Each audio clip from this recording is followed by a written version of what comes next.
네, 저희 말씀 같이 보겠습니다. 마가복음 14장입니다. 마가복음 14장 1절에서부터 11절까지의 말씀입니다. 마가복음 14장 1절에서부터 11절까지의 말씀을 저희가 드라마 바이블로 함께 경청하겠습니다. 제14장. 이틀이 지나면 유월절과 무교절이라. 대제사장들과 서기관들이 예수를 흉계로 잡아 죽일 방도를 구하며 밀란이 날까 하노니 명절엔 하지 말자. 예수께서 베다니 나병 환자 시몬의 집에서 식사하실 때 한 여자가 매우 값진 향유 곧 순전한 나드 한 옥합을 가지고 와서 그 옥합을 깨뜨려 예수의 머리에 부으니 어떤 사람들이 화를 내어 서로 말하되 어찌하여 이 향유를 허비하는가? 이 향유를 300데나리온 이상에 팔아 가난한 자들에게 줄 수 있었겠도다 하며 그 여자를 책망하는지라. 예수께서 이르시되 가만두라. 너희가 어찌하여 그를 괴롭게 하느냐? 그가 내게 좋은 일을 하였느니라. 가난한 자들은 항상 너희와 함께 있으니 아무 때라도 원하는 대로 도울 수 있거니와 나는 너희와 항상 함께 있지 아니하리라. 그는 힘을 다하여 내 몸에 향유를 부어 내 장례를 미리 준비하였느니라. 내가 진실로 너희에게 이르노니 온 천하에 어디서든지 복음이 전파되는 곳에는 이 여자가 행한 일도 말하여 그를 기억하리라. 12 중에 하나인 가룟 유다가 예수를 넘겨주려고 대제사장들에게 가매 그들이 듣고 기뻐하여 돈을 주기로 약속하니 유다가 예수를 어떻게 넘겨줄까 하고 그 기회를 찾더라. 아멘. 이제 이 말씀을 좀 먼저 드리고 같이 말씀을 나누면 좋겠습니다. 제가 일부 설교할 때도 먼저 말씀을 좀 드렸었는데 일부 예배 시작하기 전에 담임 목사님이 카톡을 하나 주셨습니다. 요즘 저도 담임 목사님과 연락을 안 한 지가 꽤 되었기 때문에 반가운 마음에 이렇게 카톡을 얼른 확인했습니다. 눈을 부릅뜨고 있는 사진을 보내셨더라고요.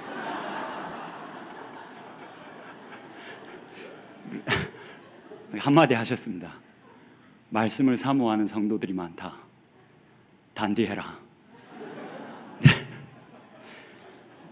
안 그래도 너무 부담스러워가지고 이 긴장을 막 제가 추스리고 막 이러고 있었는데 굳이 예배 시작 전에 카톡을 주셔가지고 너무 부담스러워졌습니다. 여러분들이 좀 도와주셔야 됩니다. 네, 단디하라 하셨습니다. 네. 오늘 그 옥합을 깨뜨려라는 제목으로 같이 말씀을 좀 나누고자 합니다. 제가 어제 이렇게 말씀을 좀 준비하면서 이런 질문으로 말씀을 같이 조금 시작해야 되겠다, 말씀을 나눠야 되겠다라고 생각했습니다. 준비한 그 질문을 하나 드려보겠습니다. 사랑하고 살고 계십니까? 사랑하고 살고 계십니까? 네, 감사합니다. 일부 때는 반응을 해주지 않으셔가지고 제가 도와달라고 말씀을 부탁을 계속 드렸는데 이렇게 빨리 대답해 주셔서 감사합니다. 제가 어제 이렇게 비가 하루 종일 왔지 않습니까? 그래서 너무 귀한 커플이 결혼도 하는 날이었지만 비가 하루 종일 오는 걸 이렇게 보면서 굉장히 감성적이게 됐습니다. 그래서 여러분들에게 이 질문으로 좀 말씀을 같이 이렇게 열어봐야 되겠다라는 생각을 했습니다. 오늘 본문을 보면 한 여인이 등장을 합니다. 예수님을 향해서 이렇게 아주 가슴 절절한 사랑을 표현하는 한 여인이 등장을 합니다. 마가복음의 저자가 기록하고 있는 그 기록을 쭉 따라가다 보면 그 여인이 예수님에게 보이고 있는 그 사랑이 약간 너무 과하다, 지나치다, 이게 너무 대책 없다 라고 느껴지기까지 합니다. 그래서 오늘 본문은 한 여인의 예수님을 향한 가득한 그 사랑의 마음이 담겨져 있는 본문이라 할 수 있습니다. 오늘 그 이야기를 같이 좀 나눠보려 합니다. 그래서 제가 좀 뜬금없지만 사랑하고 계시느냐 라고 질문을 드렸던 겁니다. 우리가 먼저 3절을 같이 볼 텐데 3절을 보시면 이 마가복음의 저자가 이 여인이 가지고 있는 그 사랑을 꾹꾹 눌러 담아 썼다라는 것을 우리가 확인할 수 있습니다. 3절을 계속 좀 띄워 주시고요. 여러분들이 한번 읽어주시면 감사하겠습니다. 같이 읽겠습니다. 시작. 베다니 나병 환자 시몬의 집에서 식사하실 때에 한 여자가 매우 값진 향유 곧 순전한 나드 한 옥합을 가지고 와서 그 옥합을 깨뜨려 예수의 머리에 부으니. 여러분, 사실 3절을 보면 우리가 궁금해지는 일들이 굉장히 많이 있습니다. 첫 번째는 예수님이 베다니 나병 환자 시몬의 집으로 가셨습니다. 손님으로 초대를 받아서 같이 식사하기 위해서 가셨죠. 근데 어떤 여인이 불쑥 찾아온 겁니다. 근데 이 여인이 이 시몬의 집의 가족이었는지, 아니면 예수님과 함께 초대를 받았는지, 아니면 초대를 받지도 않았는데 소문만 듣고 예수님을 만나고 싶어서, 예수님께 대접해드리고 싶어서 불쑥 찾아왔는지, 이 여인이 왜 왔는지, 왜 이 자리에 있는지 우리는 알 수가 없습니다. 본문의 저자가 전혀 말을 해주지 않고 있기 때문에 그렇습니다. 여하튼 이 여인이 예수님을 찾아서 이 집에 와 있습니다. 또 하나의 궁금증은 이 여인의 이름입니다. 이 여인의 이름을 마가복음의 저자는 감춰두고 있습니다. 우리들에게 밝혀주지 않습니다. 물론 이 본문의 평행 구절이 되는 요한복음에 가보면 이 여인이 마리아이다 라고 우리가 추측해 볼 수 있습니다. 이 마가복음의 저자는 이 여인의 이름을 굳이 의도적으로 밝히지 않습니다. 아마도 1절과 2절 그리고 10절과 11절, 오늘 본문에 속해져 있는 이 부분들인데요, 시간상 이 부분까지 제가 깊이 다루지는 못할 텐데, 이 1절과 2절에는 그 종교 지도자들, 그러니까 대제사장들과 서기관들에 대한 이야기가 기록이 됩니다. 예수님을 경쟁자로 보고 있는, 어떻게 예수를 잡아 죽일까를 고민하고 있는 종교 지도자들이 등장합니다. 그리고 10절과 11절에는 12제자 중에 하나였던 가룟 유다가 등장합니다. 예수님과 진하게 3년의 시간을 같이 보낸 한 제자가 등장합니다. 그 제자가 예수님을 은 30세겔에 팔아버립니다. 당시 은 30세겔이 어떤 돈이었는지 아십니까? 히브리 종의 몸값이었습니다. 예수님을 노예 취급하고 있는 거죠. 자신의 필요를 채워줄 거라고 생각을 했던 겁니다. 근데 같이 있다 보니 이제는 예수님이 쓸모가 없어진 거죠. 그래서 예수님을 노예 취급하고 그냥 은 30세겔에 팔아버린 겁니다. 아마도 마가복음의 저자는 이 종교 지도자들과 예수님의 제자 중 하나였던 가룟 유다와 이 여인을 극명하게 대조하고 싶었던 것 같습니다. 그래서 굳이 이 여인의 이름도 밝혀주지 않고 그냥 한 여인이다 라고 우리들에게 소개합니다. 이 마가복음의 저자가 자주 사용하는 방법이거든요. 우리들이 볼 때에 내부자들이라고 할 수 있는 예수님의 제자들 혹은 종교 지도자들에 대해서는 굉장히 날선 모습을 보이고, 외부자들이라고 보여지는 가난한 자들, 죄인들에게는 굉장히 이렇게 넉넉한 모습을 마가복음의 저자가 자주 보여줍니다. 그 대조를 통해서 누가 진짜 예수 그리스도의 제자인가, 누가 진짜 예수를 사랑하는가 라는 질문을 우리들에게 자주 던집니다. 이런 대조 속에서 이 여인을 우리가 계속 볼 수 있어야 합니다. 그래서 저도 오늘 이 설교를 여러분들과 같이 나누면서 이 여인의 이름을 언급하지 않으려고 합니다. 그냥 이름 없는 한 여인이라고 지칭하려고 합니다. 이 이름 없는 한 여인이, 이 무명의 한 여인이 예수님을 불쑥 찾아왔습니다. 다행히 빈손은 아니었습니다. 한 손에 귀한 것을 하나 들고 왔습니다. 3절을 다시 한 번 더 띄워주시겠습니까? 무엇을 가지고 예수님을 찾아왔습니까? 한 여자가 매우 값진 향유 곧 순전한 나드 한 옥합을 가지고 왔다라고 이야기합니다. 이 향유가 얼마나 귀한 것인지, 얼마나 중요한 것인지를 알려주기 위해서 굳이 설명을 덧붙이고 있습니다. 매우 값진 향유를 들고 왔다. 이게 얼마나 귀한 것인지를 이 마가복음의 저자가 알려주기 위해서 다음과 같이 또 기록했습니다. 한번 잘 보십시오.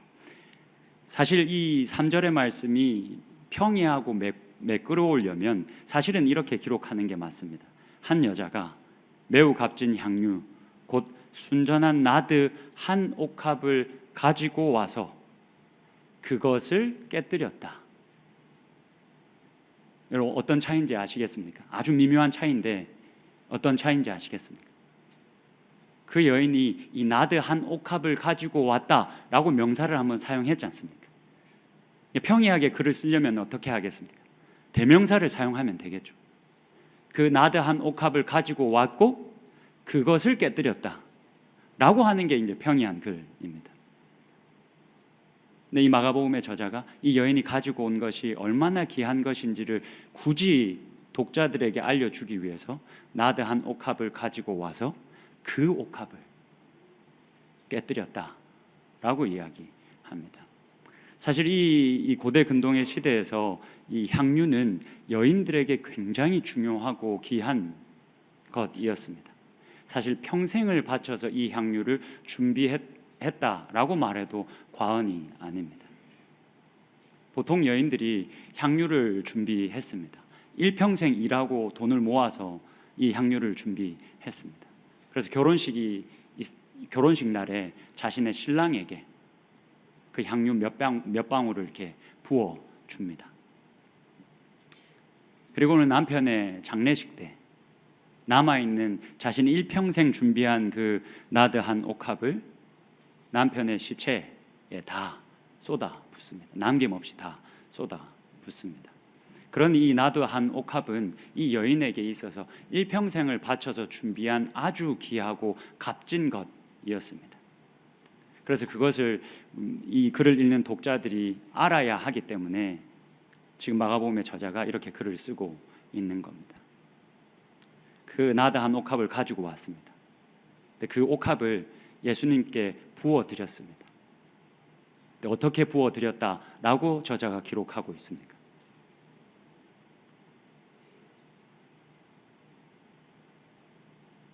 도와주시지 않을 마음을 먹으신 겁니까? 나락으로 보낼 마음을 가지신 겁니까? 그 나드 한 옥합을 가지고 왔고 그 옥합을 깨뜨렸다라고 합니다. 예수님께 그냥 부어드린 게 아니라 몇 방울 부어드린 게 아니라 그걸 깨뜨려 버렸습니다. 이 무슨 말입니까? 내가 한 방울도 남기지 않고 이 귀한 것을 예수님에게 다 부어드리겠다 라는 마음으로 이걸 깨뜨려 버렸습니다. 그래서 한 방울도 남기지 않고 예수님께 이것을 다 드려 버렸습니다.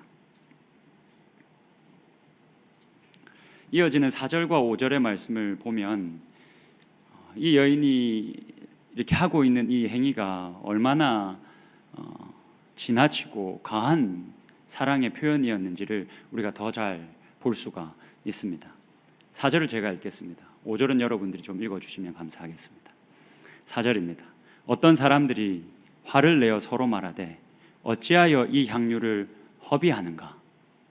5절.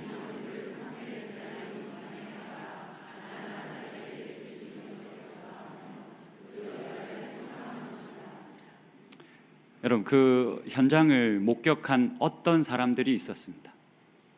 그 귀한 것을, 그 비싼 것을 한두 방울도 아니고 두세 방울도 아니고 이걸 깨버려서 다 들여버린 그 여인의 모습을 지켜보던 어떤 사람들이 있었습니다.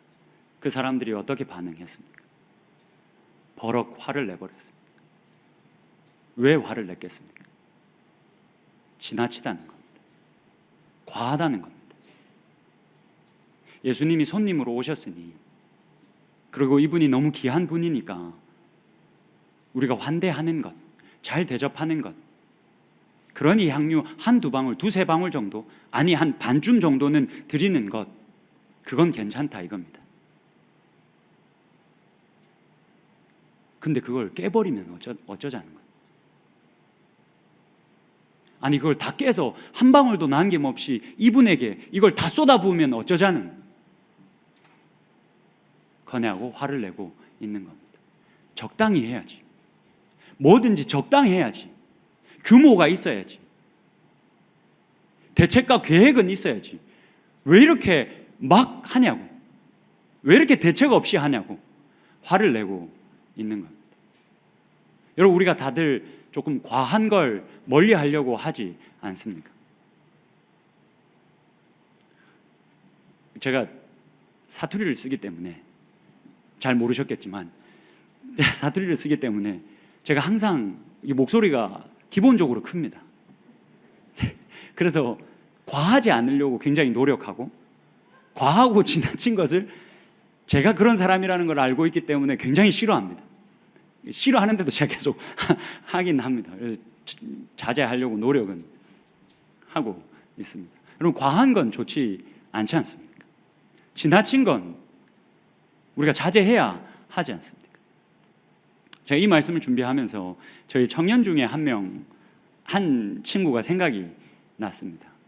제가 이제 청년들과 1년 넘게 같이 말씀을 나누고 있습니다. 이 마가복음으로 같이 말씀을 나누고 있는데 이 친구가 감정 표현이 정말 풍부합니다. 하나님을 향한 감정 표현이 정말 풍부합니다. 그래서 제가 설교하다 보면 이 친구가 한 주를 어떻게 보냈는지가 너무 잘 보입니다. 한 주 동안 뭔가 하나님이 은혜를 주셨고 뭐 감격과 감사가 있으면 설교할 때 막 이 친구의 얼굴에 꽃이 핍니다. 근데 일주일 동안 뭔가 조금 힘들었고 어려웠으면 말씀을 전할 때 이 친구가 말씀을 이렇게 받습니다.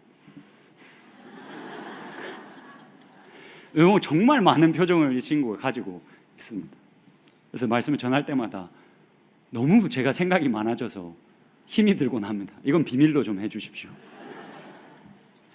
근데 그런 이 친구의 하나님을 향한 사실 그 사랑의 표현과 그런 감정의 표현이 사실 때로는 사실은 조금 과하다 싶긴 하지만 귀하다라는 생각이 들기도 합니다.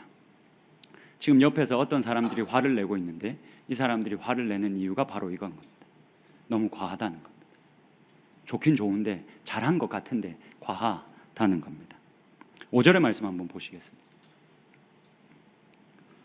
이 향유를 300데나리온의 이상에 팔아 가난한 자들에게 줄 수 있었겠다라고 핀잔을 줍니다.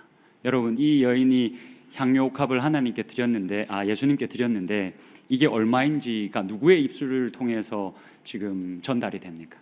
화를 내고 있는 이 사람들의 입을 통해서 전달이 됩니다. 자그마치 300데나리온입니다. 당시 그 일용직 노동자들이 1년을 꼬박 열심히 해야 모을 수 있는 돈이 300데나리온이었습니다. 그걸 이 여인이 드린 겁니다.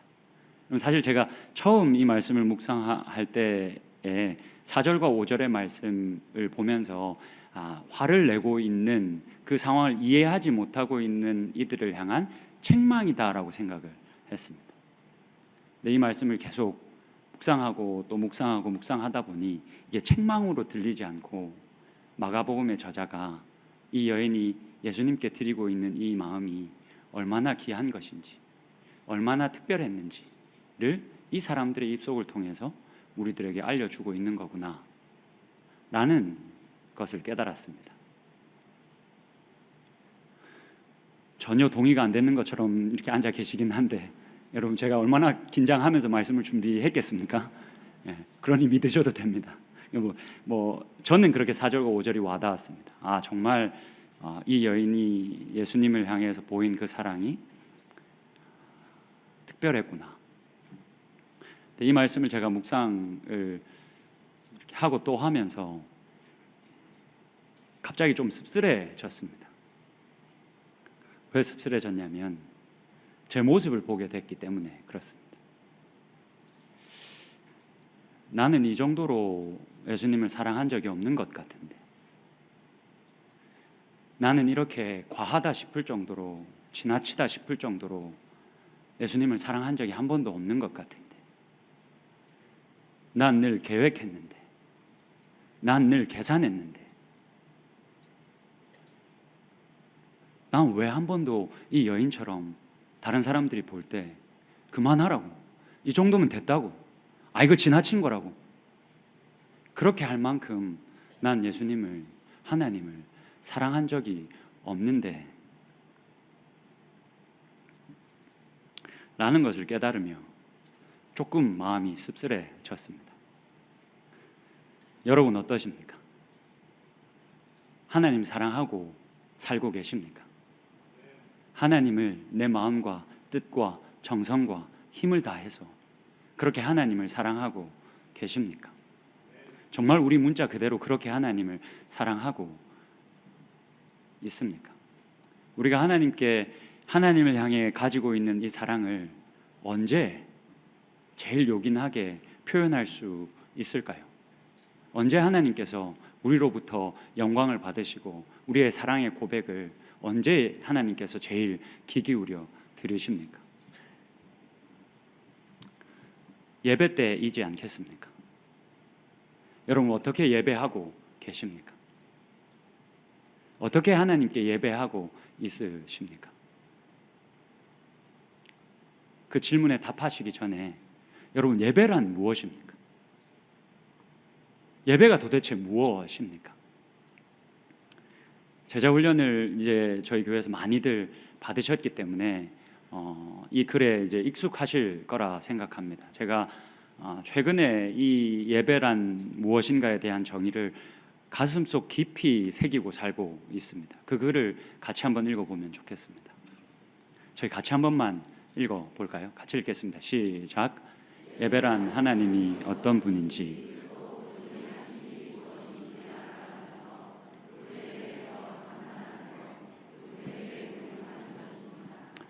여러분 이게 예배입니다.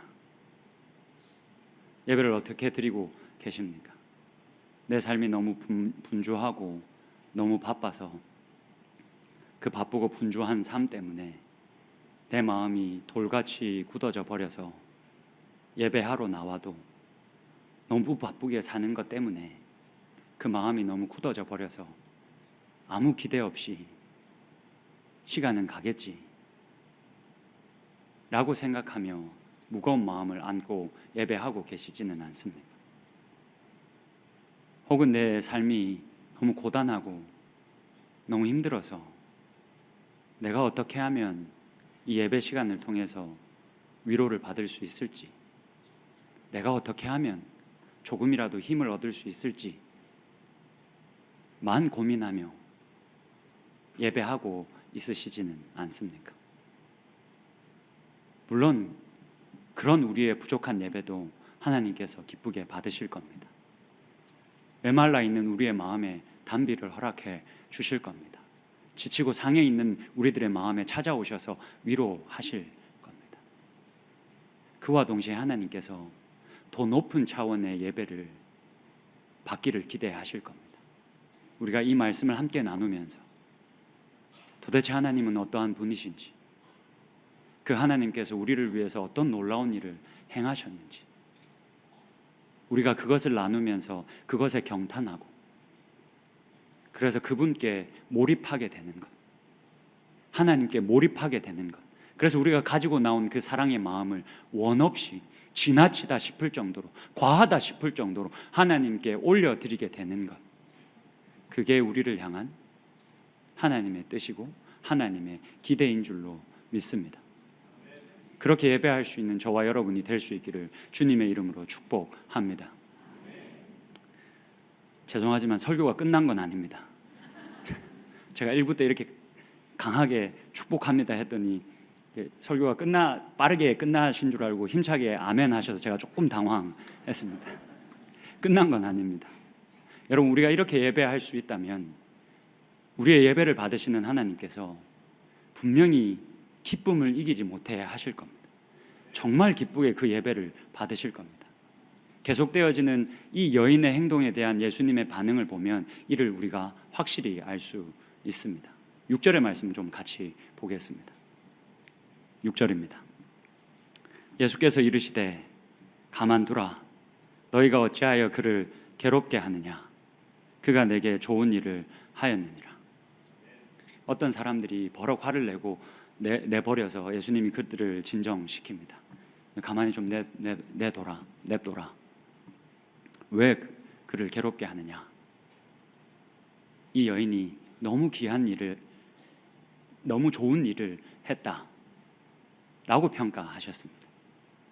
근데 이 예수님의 평가가 여러분 너무 정확한 평가입니다. 사실 이 여인이 한 일이 옳은 일은 아닙니다.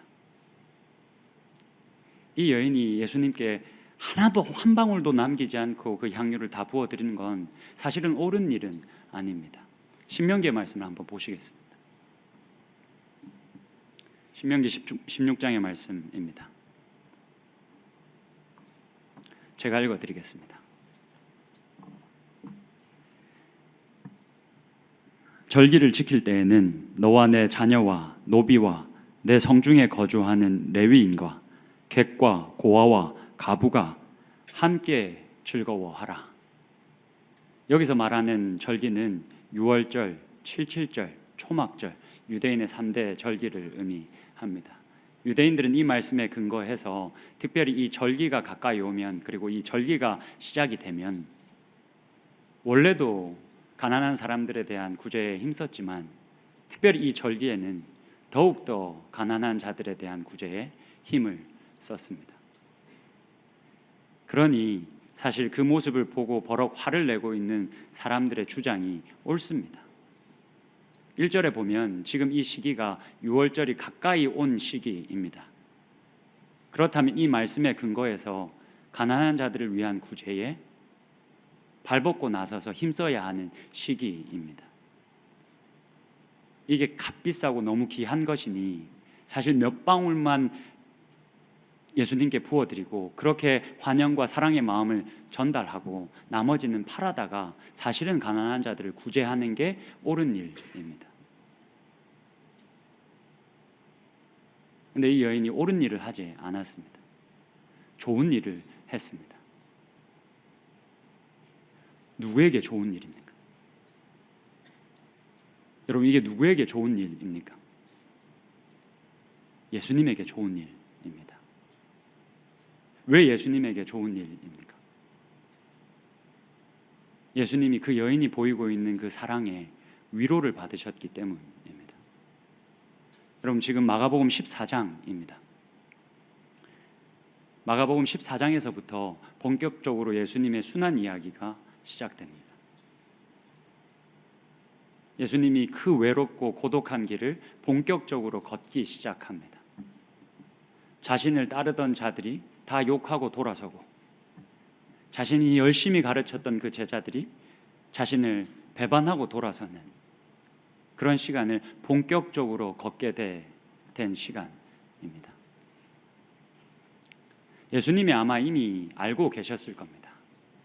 자신이 수치를 뒤집어 쓰고 십자가에 달려 죽어야 한다는 것을 알고 계셨을 겁니다. 그래서 외로우셨을 겁니다. 그뿐만이 아니라 자신이 그렇게 십자가에 달리는 것만도 수치스러운데 죽은 이후에 자신의 시체 위에 향유 한 방울도 뿌려지지 않을 것이라는 것도 아마 아셨을 겁니다. 고대 근동에서 시체 위에 향유를 뿌리지 않는 것은 죽은 사람에게 수치를 더하게 하기 위함이었습니다. 우리가 잘 아는 것처럼 마가복음 16장에 나와 있는 것처럼 막달라 마리아 그리고 야고보의 어머니 마리아 살로메가 비싼 향유를 준비해서 안식 후 첫날 찾아갔습니다. 근데 그 향유를 미처 부어드리지 못했습니다. 예수님이 이미 부활의 몸을 입고 그 자리에 없으셨기 때문입니다. 예수님은 그렇게 자신이 수치를 뒤집어 써야 한다, 그렇게 십자가에서 죽고 그렇게 버려져야 한다는 것을 이미 알고 있으셨던 것 같습니다. 그래서 이 여인의 행동이 옳은 일은 아니었지만 예수님에게 너무 큰 위로가 되었고 너무 큰 응원이 되었던 것 같습니다.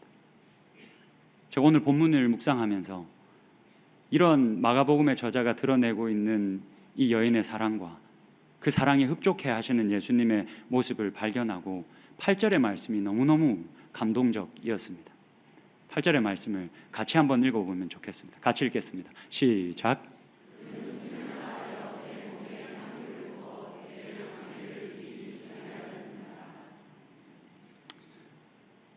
여러분, 이 여인이 알고 계획해서 한 행동이 아닙니다.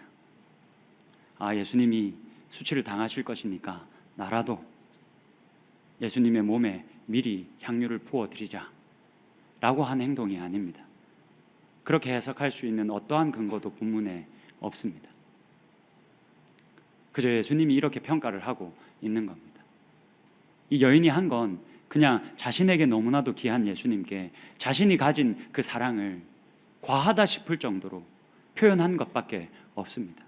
이게 예수님의 장례를 준비하는지 뭔지 전혀 몰랐을 확률이 훨씬 더 많습니다. 근데 예수님이 뭐라고 평가하십니까? 이 여인이 내 그 쓸쓸하고 외로운 그 고독한 장례를 이 여인이 미리 준비해 줬다. 그러니 내가 외롭지 않다. 이게 충분히 나에게 큰 위로가 되었다. 라고 평가를 하시는 겁니다. 여러분, 우리들 눈에는 이 여인의 행동이 너무 대책 없어 보이고 과하다 싶어 보일지 모르겠습니다. 근데 이렇게 순전히 드린 그 사랑의 고백과 그 마음을 예수님께서 이렇게 흡족하게 받으셨습니다.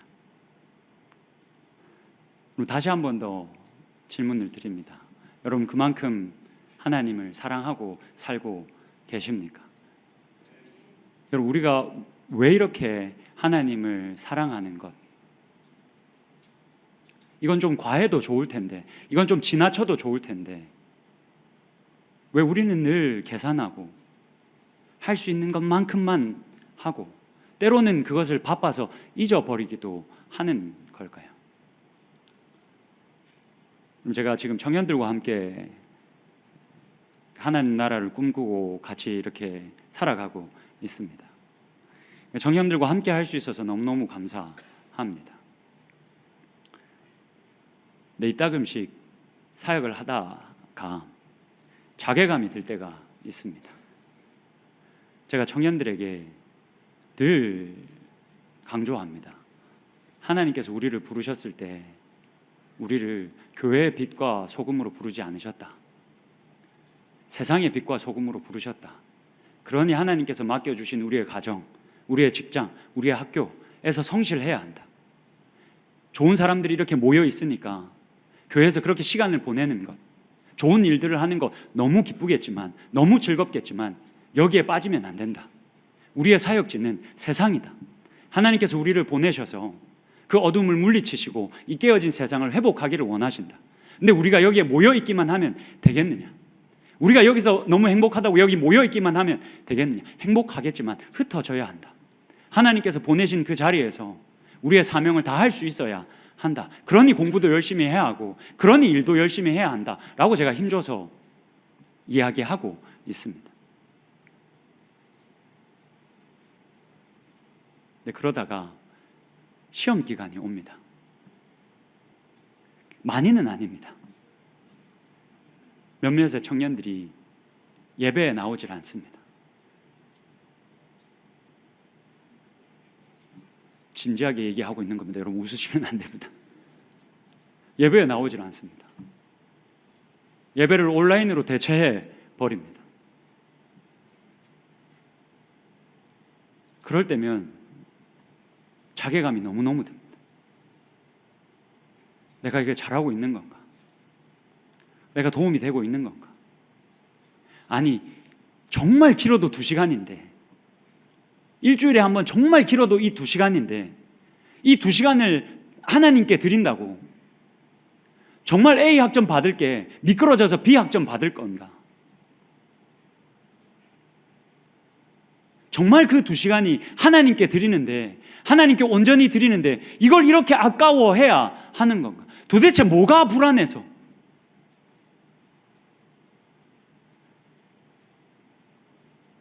도대체 무엇을 바라고 이 2시간도, 일주일에 이 2시간도 하나님께 온전히 드릴 수 없는 건가? 라는 생각이 들면서 자괴감이 너무너무 듭니다. 여러분들은 예배를 어떻게 드리고 계십니까? 여러분들은 하나님을 어떻게 사랑한다 라고 고백하고 계십니까? 여러분, 우리에게 왜 이렇게 기본적인 것도, 여러분, 우리 이전에 주일 성수를 정말 목숨처럼 지키시지 않으셨습니까? 이 기본적인 것도 왜 지금 이 시대가 이렇게 어려워졌습니까? 내가 컨디션이 조금 안 좋으면 금방 온라인으로 대체할 수 있습니다. 정말 대체해도 되는 겁니까?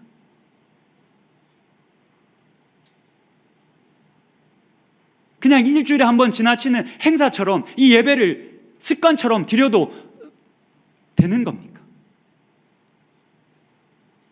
이게 왜 이렇게 어려워졌나요? 하나님을 마음껏 사랑하는 것, 그 사랑을 표현하는 것, 왜 이 시대에 이렇게 어려워졌을까요? 마지막 이 부분만 저희가 같이 고민해보고 말씀을 마무리하면 좋겠습니다. 여러분, 이 글을 한번 같이 읽어보시면 좋겠습니다. 조금 길긴 한데요, 여러분들 이 글을 읽으시면서 잘 한번 생각을 해봐 주시면 좋겠습니다. 제가 천천히 읽어 드릴 테니까 주의해서 한번 들어봐 주십시오. 시장 이데올로기는 애덤 스미스가 이미 간파했듯이 국부론을 쓴 아주 유명한 경제학자죠.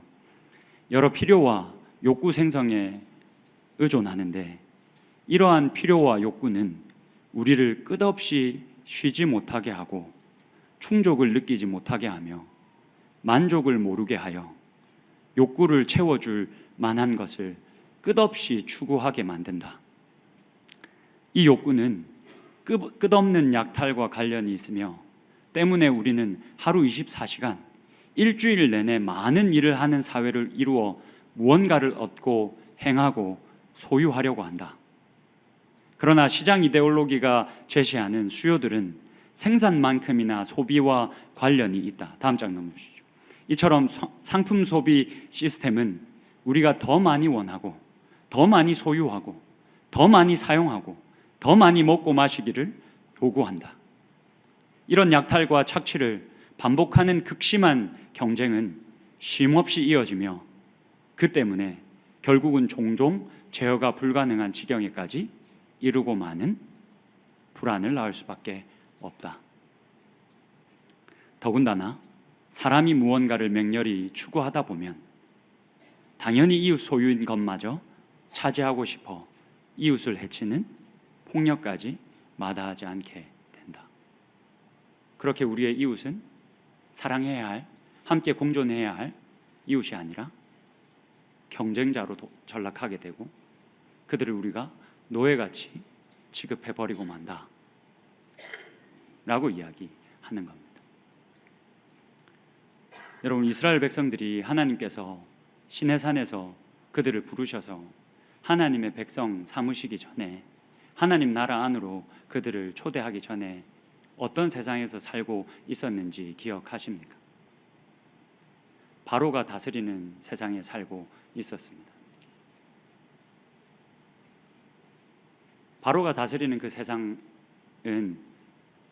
불안으로 가득했습니다. 그래서 이스라엘이라는 자기네 이웃을 경쟁자로 보기 시작했습니다. 원래 이스라엘 민족은 애굽의 이웃이었습니다. 근데 이 사람들이 점점 불어나기 시작했습니다. 그 사회가 가지고 있는 불안 때문에 이 이웃을 경쟁자로 보기 시작했습니다. 이들이 이렇게 커지면 안 되는데, 이들이 이렇게 잘 되면 안 되는데, 이들이 이렇게 커지고 강성해지면 우리를 치러 올 텐데, 우리 걸 빼앗으려고 할 텐데 라는 불안이 그 세상에서는 가득했습니다. 그래서 그 이웃을 노예로 전락시켜 버립니다. 그들을 노예로 만들어 버립니다. 그들에게 국고성을 지으라 합니다. 애굽에서 나오는 모든 재화와 음식들을 쌓고 또 쌓고 또 쌓을 수 있는 그 국고성을 이스라엘 민족들에게 지으라고 명령합니다. 지푸라기도 주지 않고 벽돌을 만들라 합니다. 이들이 바로가 다스리는 세상에 살 때 그들에게는 쉼도 없었고 안식도 없었습니다. 그렇게 살고 있는 자들을 하나님께서 건져내셨습니다. 시내산으로 부르셨습니다. 그래서 이 계명을 하나 주셨습니다. 어떤 계명을 주셨습니까? 안식일을 기억하여 거룩하게 지키라. 쉼없이 노동만 하며 살아가는 자들에게 안식을 허락해 주셨습니다.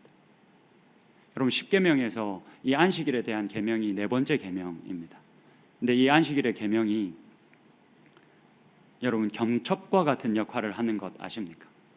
10계명은 크게 두 부분으로 나눌 수 있습니다. 첫 번째는 하나님을 사랑하라라는 명령과 나머지는 내 이웃을 사랑하라는 명령으로 나누어져 있습니다.